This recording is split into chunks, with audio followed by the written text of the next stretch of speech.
हरे कृष्ण. श्रीमद भगवद गीता जशी आहे तशी अध्याय 13वा अध्यायाचं नाव आहे क्षेत्र क्षेत्रज्ञ विभाग योग.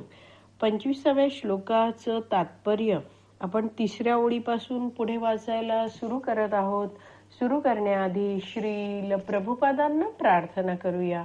हे श्रील प्रभुपाद, आम्ही भगवद्गीता हा ग्रंथ वाचून समजून घेण्याचा प्रयत्न करीत आहोत. त्यासाठी आम्हाला आशीर्वाद द्या. धन्यवाद प्रभुपाद.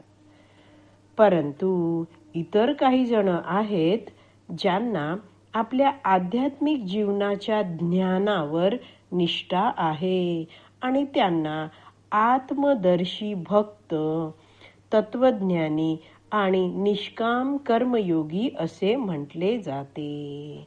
तर तात्पर्याच्या सुरुवातीलाच प्रभुपादांनी लिहिलं आहे की भगवंत अर्जुनाला सांगतात की मनुष्याच्या आत्मसाक्षात्काराच्या शोधाबद्दल सांगायचे तर बद्ध जीवांचे 2 प्रकारे वर्गीकरण करता येते. पहिला प्रकार सांगितला, नास्तिक, अद्वैतवादी, संशयखोर आहेत. असे लोकांना ज्ञानाचं काहीच आकलन होत नाही, म्हणजेच आध्यात्मिक ज्ञानाचं आकलन होऊ शकत नाही, कारण त्यांचा भगवंतांवर विश्वासच नसतो. आता श्रील प्रभुपाद लिहितात, ज्यांची आध्यात्मिक जीवनाच्या ज्ञानावर निष्ठा आहे त्यांना आत्मदर्शी भक्त, तत्वज्ञानी, निष्काम कर्मयोगी म्हटलं जातं. तर हे शब्द आहेत ते जाणून घेऊया आपण. तर असे आध्यात्मिक जीवनाच्या ज्ञानावर निष्ठा असणारे व्यक्ती आहेत, त्यांच्याबद्दल या 25व्या श्लोकात सांगितलेलं आहे बघा.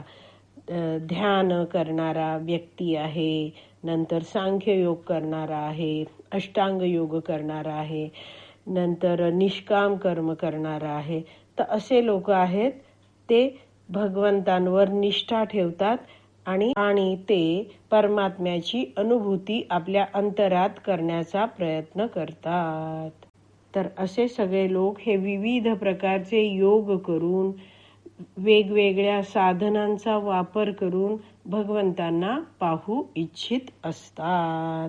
पुढे वाचते आहे, जे सदैव अद्वैतवादाचा पुरस्कार करतात त्यांना सुद्धा नास्तिक आणि अज्ञेयवादी वर्गातच गणले जाते. तर जे सदैव असे लोक आहेत की ते अद्वैतवादाचा पुरस्कार करत आहेत.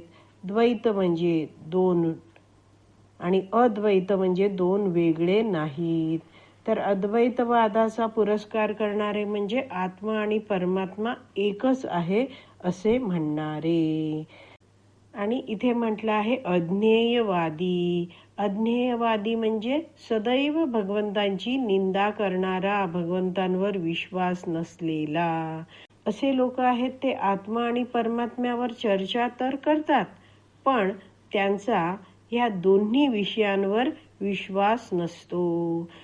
अद्वैतवादी असतो तो निराकारवादी असतो, म्हणजे ते भगवंतांचं अस्तित्व मानत नाहीत.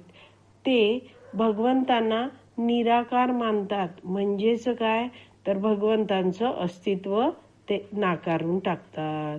आणि ते अनईश्वरवादी असतात, म्हणजे अनईश्वर म्हणजे ते ईश्वराला नाकारतात. असे हे लोक असतात. तर आज आपली विराम द्यायची वेळ झाली आहे. आज आपण इथेच विराम देऊया. श्रीमद भगवद गीता की जय. श्रील प्रभुपाद की जय. हरी बोल.